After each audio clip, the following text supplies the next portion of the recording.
হিন্দুরা করে না? কার সামনে? মূর্তির সামনে দিয়ে একেবারে করেনি, সুতরাং এটা করণ যেত না, এরকম একটা ধারণা অনেকেরই আছে। আমি তাদেরকে উত্তর দিব, হিন্দুরা কিন্তু ভাত খায়, তাই বলে কিন্তু ভাত ছেড়ে দিবেন?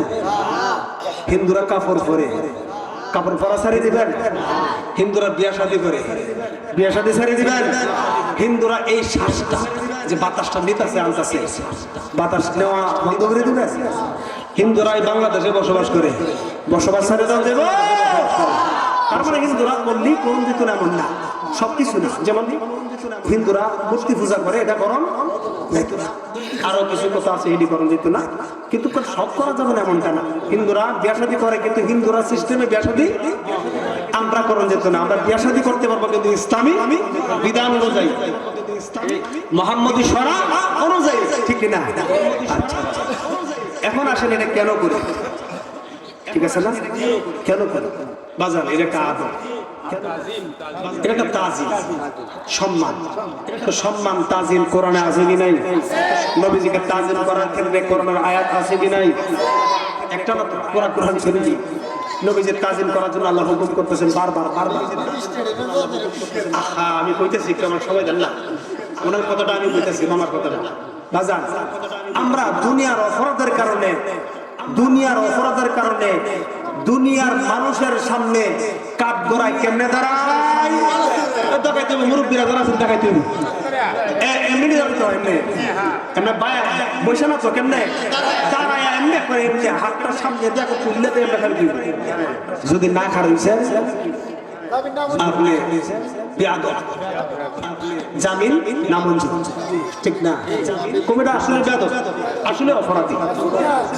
আচ্ছা বাজার, দুনিয়ার অপরাধের কারণে আপনি দুনিয়ার একজন ম্যাজিস্ট্রেটের সামনে, একজন জজের সামনে আপনি দুনিয়ার অপরাধের কারণে খাড়া হইছেন, ঠিক না?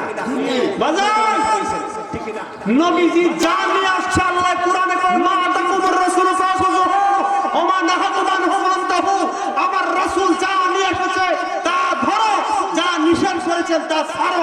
আমরা কি পরিপূর্ণভাবে আমার রাসূলকে আদেশ মানতে পারি? সবাই বলতে হবে মানতে পারি। নবীজি নামাজ আনছেন, নামাজ পাঁচ ওয়াক্ত পড়িনি আমরা, এই কথা বলতে হবে পারিনি আমরা। আমরা অপরাধী কিনা? কার সামনে? নবীজির সামনে। নবীজির সামনে অপরাধী কিনা? অপরাধী কিনা? আমি জানতে চাই, আমার নবী বছর না ম্যাজিস্ট্রেট বড়? নবীর সৃষ্টি না হলে ম্যাজিস্ট্রেট হইতো? ম্যাজিস্ট্রেট যে গড্ডা হইছে এটা হইতো? আমার নবী বড়। দুনিয়ার অপরাধের কারণে যদি ম্যাজিস্ট্রেটের সামনে আপনি এমনি দাঁড়াইতে পারেন, আখিরাতের অপরাধী কিনা আমরা? আখিরাতের অপরাধী হইয়া আর নবী ছাড়া পার হওয়ার সুযোগ আছে? নবীজির সুপারিশ ছাড়া জান্নাতে যাওয়ার সুযোগ আছে? তার মানে নবীজি হচ্ছে হাকিমের হাকিম, নবীজি হচ্ছে ম্যাজিস্ট্রেটের ম্যাজিস্ট্রেট। সেই নবীজির সামনে আপনি যখন দাঁড়াবেন, আপনি কিভাবে দাঁড়ানো দরকার আপনি নিজে চিন্তা করেন। কেমনে দাঁড়ানো দরকার? এই দুনিয়াতে যতটুকু আদব দেখাইছেন তার চেয়ে বেশি আদব সহকারে নবীর সামনে দাঁড়ানো দরকার আছে কিনা? ইয়া নবী সালামু আলাইকা শব্দের অর্থ, নবী গো আমি অপরাধী, আমি অপরাধী, আমার সালাম আপনি কবুল করেন। নবী যদি আমি অপরাধের সালাম কবুল করে আমার গুনাহ থাকবে, মাফ পাওয়ার জায়গা কোন জায়গা? নবীজির জায়গা। মাফ পাওয়ার জায়গা কোন জায়গা? নবীজির দরবার। নবী ছাড়া মাফ পাওয়ার সুযোগ আছে না? নবীজির সামনে আপনি যদি এইভাবে দাঁড়ান, এইভাবে দাঁড়ানোটা আদব কিনা আমি জানতে চাই। যদি এইভাবে সে আদব বেশি এইভাবে হয়, তাহলে এইভাবে দাঁড়ানোটা আপনার জন্য, ইমানদারের জন্য এটা ফরজ ওয়াজিব কইতাম না, এর উপরে দিয়া, এটার কোনো সীমানা নাই। নবীজিকে তাজিম করবেন, নবীজির সাথে প্রেম করবেন, নবীজির সাথে ভালোবাসা করবেন, এটার আবার দলিলের প্রয়োজন আছে? নবীজির সাথে প্রেম করবেন, ভালোবাসবেন, নবীজিকে মহব্বত করবেন, এটার জন্য আবার দলিলের দরকার আছে? আমরা নবীজিকে ভালোবাসি, বাসি কি বাসি? এই জন্য যারা ইমানদার মুসলমান এভাবে করো করে নবীজিকে সম্মানার্থে এভাবে দাঁড়ায়, আপনি তাজিল করছেন, সম্মান করছেন। আমার আল্লাহ কয় দোস্ত আপনার শানে সে তাজিল করছে, সম্মান করছে, ভালোবাসছে আপনাকে। আমি আল্লাহ ভালোবাসছি, আমি আল্লাহ তাকে মহব্বত করছি, তার জীবনের সমস্ত গুনাহ আমি মাফ করে দিলাম।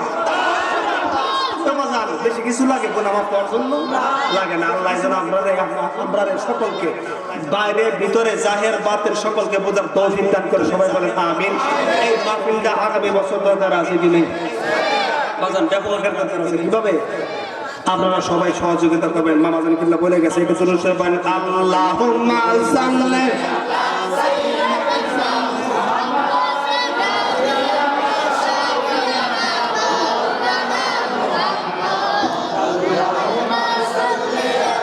সাইয়্যিদানা মুহাম্মদ নাবিয়ানা। কোথায় রইলেন প্রাণের নবী আমাদেরকে ছাড়িয়া? দেখা দেন নবী নূরের পর্দা উঠাইয়া। আল্লাহুম্মা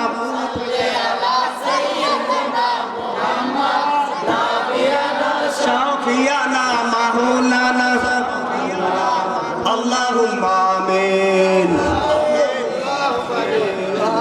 আলহামদুলিল্লাহি রাব্বিল আলামিন।